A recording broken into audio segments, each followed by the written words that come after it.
Puji Tuhan, haleluya. Seri pembacaan The Purpose Driven Life, hari ke-14, ketika Tuhan terasa jauh. Dan aku hendak menanti-nantikan Tuhan yang menyembunyikan wajahnya terhadap kaum keturunan Yakub. Aku hendak mengharapkan Dia. Yesaya 8 ayat 17. Tuhan benar-benar ada, apapun yang Anda rasakan. Memang mudah untuk menyembah Tuhan ketika segalanya berjalan baik dalam kehidupan Anda. Ketika Ia menyediakan makanan, teman-teman, keluarga, kesehatan, dan situasi yang menyenangkan. Tetapi keadaan tidak selalu baik. Kalau demikian, bagaimanakah Anda menyembah Tuhan? Apakah yang harus Anda lakukan ketika Tuhan terasa jutaan mil jauhnya? Tingkat penyembahan yang paling dalam adalah memuji Tuhan walaupun dalam keadaan sakit. Bersyukur kepada Tuhan dalam pencobaan, percaya kepadanya ketika dicobai, berserah kepadanya dalam penderitaan, dan tetap mengasihinya sekalipun terasa jauh. Persahabatan sering diuji oleh perpisahan dan kesunyian.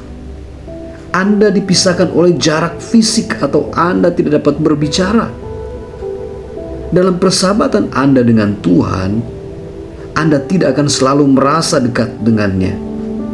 Philip Yancey dengan bijak menulis, hubungan apapun melibatkan masa-masa dekat dan masa-masa jauh. Dan dalam hubungan dengan Tuhan, tidak peduli seakrab apapun, bandul itu akan bergoyang dari satu sisi ke sisi lain. Itulah saatnya penyembahan menjadi sulit. Untuk mendewasakan hubungan Anda, Tuhan akan mengujinya dengan apa yang tampaknya sebagai masa-masa perpisahan. Masa di mana seolah-olah Ia telah meninggalkan atau melupakan Anda. Tuhan terasa jutaan mil jauhnya. Santo John of the Cross menyebut masa-masa kekeringan rohani, keraguan, dan keadaan jauh dari Tuhan ini sebagai kekelaman jiwa. Henry Nouwen menyebutnya pelayanan tanpa kehadiran. Awet Tozer menyebutnya pelayanan malam. Orang-orang lain menyebutnya musim dingin hati. Di samping Yesus, Daud mungkin mempunyai hubungan persahabatan yang paling akrab dengan Tuhan dibandingkan orang lain.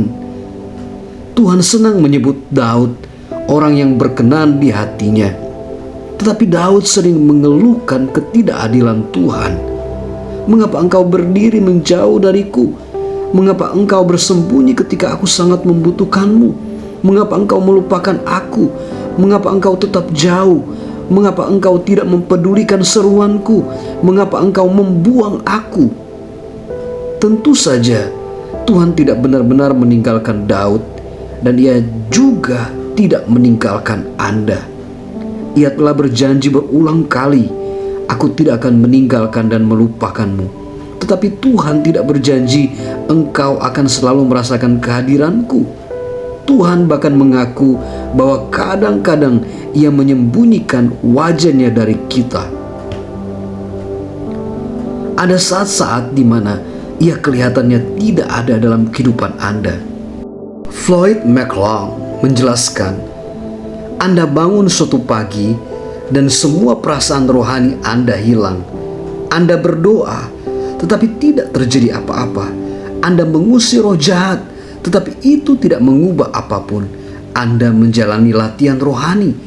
Minta teman-teman berdoa untuk Anda. Anda mengakui setiap dosa yang dapat Anda ingat. Kemudian minta maaf kepada semua orang yang Anda kenal. Anda berpuasa, masih tidak terjadi apa-apa. Anda bertanya-tanya berapa lama kegelapan rohani itu akan berlangsung berhari-hari, berminggu-minggu, berbulan-bulan. Apakah itu akan berakhir? Rasanya doa-doa Anda hanya membentur langit-langit.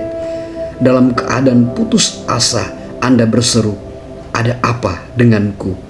Sebenarnya tidak ada yang salah dengan Anda. Itu adalah bagian yang normal dari ujian untuk mendewasakan persahabatan Anda dengan Tuhan. Setiap orang Kristen mengalaminya, setidaknya sekali, dan biasanya beberapa kali. Itu memang menyakitkan dan tidak nyaman rasanya, tetapi sangat penting untuk pertumbuhan iman Anda. Memang ini memberikan kepada Ayub pengharapan ketika ia tidak lagi merasakan kehadiran Tuhan dalam hidupnya. Ia berkata, "Sesungguhnya kalau aku berjalan ke timur, ia tidak di sana, atau ke barat, tidak kudapati dia. Di utara ku cari dia, ia tidak tampak. Aku berpaling ke selatan, aku tidak melihat dia. Karena ia tahu jalan hidupku, seandainya ia menguji aku akan timbul seperti emas." Ketika Tuhan terasa jauh, Anda mungkin merasa bahwa ia marah atau sedang mendisiplinkan Anda karena suatu dosa. Dosa memang memisahkan kita dari persekutuan yang akrab dengan Tuhan. Kita mendukakan roh Tuhan dan memadamkan persekutuan kita dengan ketidaktaatan, konflik dengan orang lain, kesibukan, persahabatan dengan dunia, dan dosa-dosa lainnya. Tetapi sering perasaan ditinggalkan oleh Tuhan atau keterasingan darinya, ini tidak ada hubungannya dengan dosa. Itu adalah ujian iman yang harus kita semua hadapi. Apakah Anda akan terus mengasihi, percaya, taat, dan menyembah Tuhan walaupun Anda tidak merasakan kehadirannya atau bukti yang kelihatan apapun dari pekerjaannya dalam kehidupan Anda? Kesalahan yang sering dibuat orang-orang Kristen dalam menyembah masa kini adalah mencari pengalaman, bukan mencari Tuhan. Mereka mencari perasaan, dan jika itu terjadi, mereka menyimpulkan bahwa mereka telah menyembah. Salah. Tuhan sering menyingkirkan perasaan-perasaan kita sehingga kita tidak tergantung pada perasaan itu. Mencari perasaan, sekalipun perasaan dekat dengan Kristus, bukanlah menyembah.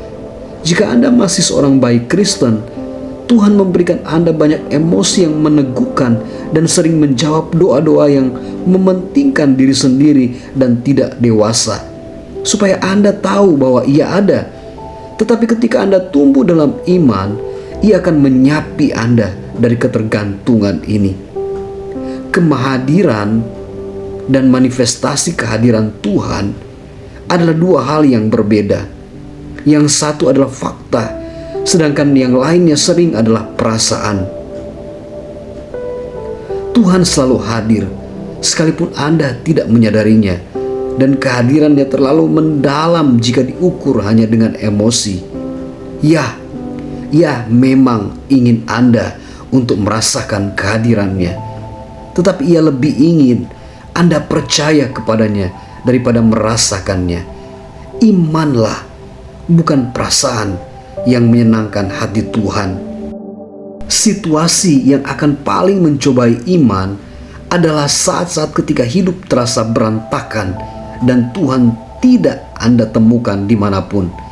Itu terjadi kepada Ayub. Dalam satu hari, ia kehilangan segalanya: keluarga, bisnis, kesehatan, dan segala yang dimilikinya. Dan yang paling membuat kecil hati adalah dalam 37 pasal, Tuhan tidak berkata apapun. Bagaimanakah Anda memuji Tuhan ketika Anda tidak tahu apa yang sedang terjadi dalam kehidupan Anda dan Tuhan berdiam diri saja? Bagaimanakah Anda tetap terhubung dengannya dalam suatu krisis tanpa komunikasi? Bagaimanakah Anda tetap mengarahkan mata kepada Yesus jika mata itu penuh air mata? Anda melakukan apa yang dilakukan Ayub. Kemudian sujudlah ia dan menyembah, katanya, "Dengan telanjang aku keluar dari kandungan ibuku, dengan telanjang juga aku akan kembali ke dalamnya. Tuhan yang memberi, Tuhan yang mengambil, terpujilah nama Tuhan." Katakanlah kepada Tuhan apa yang Anda rasakan. Curahkanlah isi hati Anda kepada Tuhan. Keluarkanlah semua emosi yang Anda rasakan. Ayub melakukan hal itu ketika berkata, aku pun tidak akan menahan mulutku. Aku akan berbicara dalam kesesakan jiwaku, mengeluh dalam kepedihan hatiku. Ia berseru ketika Tuhan terasa jauh, ketika aku mengalami masa remajaku, ketika Allah bergaul karib dengan aku di dalam kemahku. Tuhan dapat menangani keraguan, kemarahan, ketakutan, kesedihan, kebingungan, dan pertanyaan-pertanyaan Anda. Tahukah Anda bahwa mengakui keputusan kepada Tuhan dapat menjadi suatu pernyataan iman? Percaya kepada Tuhan tetapi merasa putus asa membuat Daud menulis, "Aku percaya sekalipun aku berkata, aku ini sangat tertindas." Ini kedengaran seperti kontradiksi. Aku percaya kepada Tuhan tetapi aku merasa tertindas. Keterus-terangan Daud sebenarnya menyingkapkan iman yang dalam. Pertama, ia percaya kepada Tuhan. Kedua, ia percaya bahwa Tuhan mendengar doanya. Ketiga, ia percaya bahwa Tuhan akan membiarkannya mengatakan apa yang dirasakannya dan tetap mengasihinya.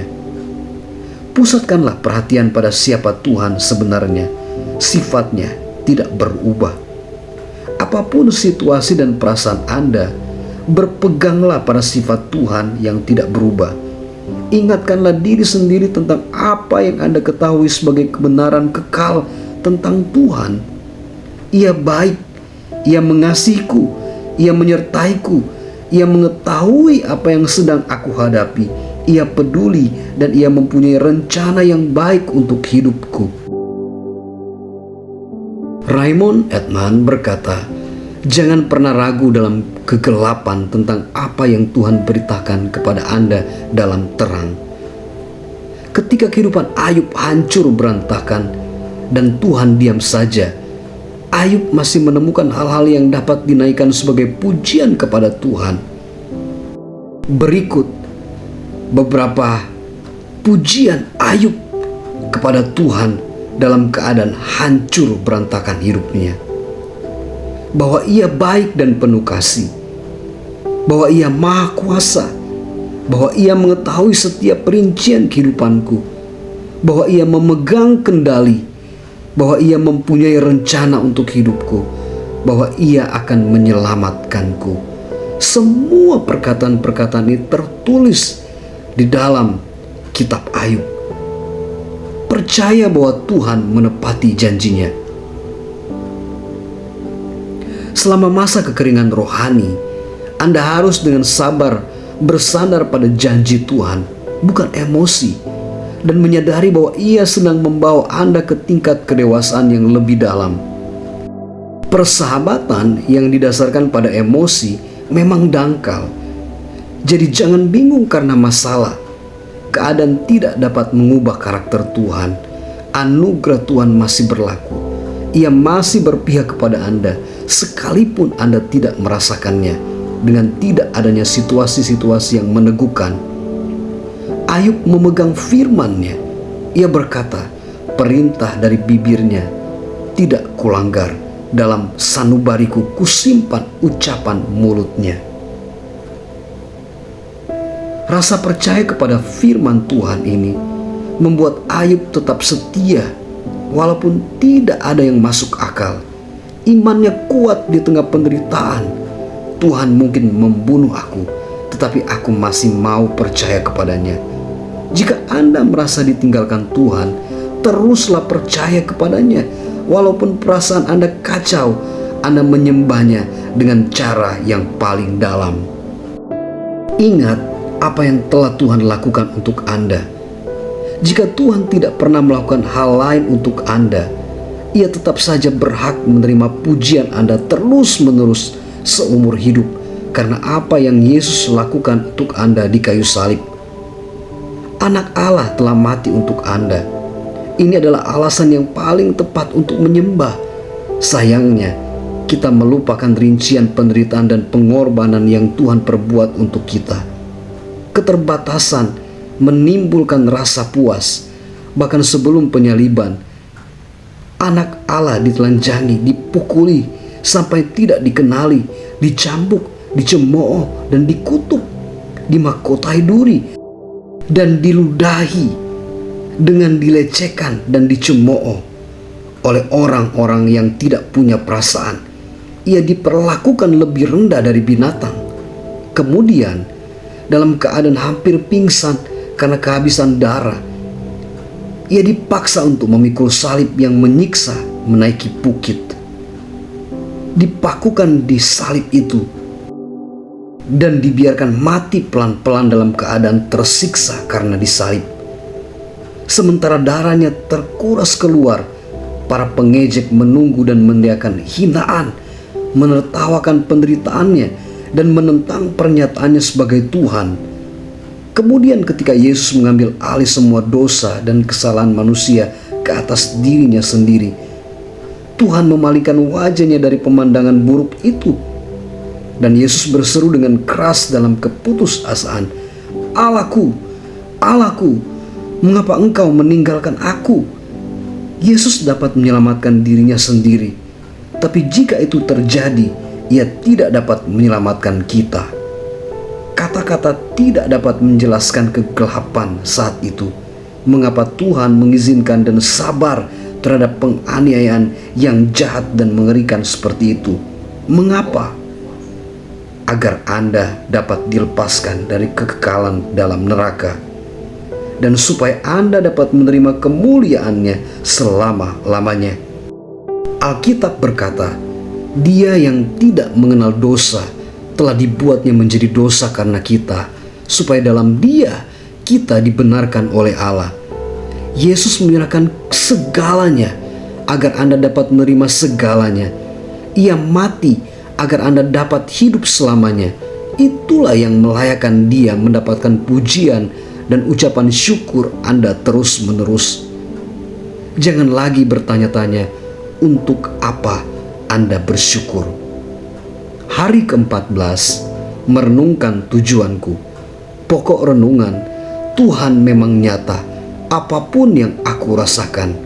Ayat hafalan, karena Allah telah berfirman, aku sekali-kali tidak akan membiarkan engkau, dan aku sekali-kali tidak akan meninggalkan engkau. Ibrani 13 ayat 5. Pertanyaan untuk direnungkan, bagaimanakah aku dapat tetap terfokus pada kehadiran Tuhan, terutama ketika ia terasa jauh? Puji Tuhan, haleluya.